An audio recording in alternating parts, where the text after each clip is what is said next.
ময়মনসিংহে বিপুল পরিমাণ মাদকসহ একটি বড় চালান জব্দ করেছে পুলিশ। কোতোয়ালি মডেল থানার অফিসার ইনচার্জ ওসি শিবুরুল ইসলামের নেতৃত্বে এই সফল মাদকবিরোধী অভিযানটি পরিচালিত হয়। থানা সূত্রে জানা গেছে, গোপন সংবাদের ভিত্তিতে কোতোয়ালি মডেল থানা পুলিশের একটি বিশেষ দল শহরের কাঠগুলা বাজার সংলগ্ন গলগন্ডা কবরস্থানের পেছনে অভিযান চালায়।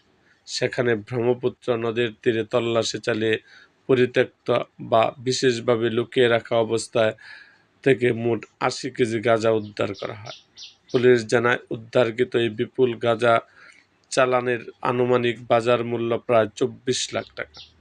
মাদকের এই বড় চালানের উৎস এবং এর সাথে জড়িত কারবারিদের নিশ্চিত করে আইনের আওতায় আনতে পুলিশের তদন্ত ও অভিযান অব্যাহত রয়েছে।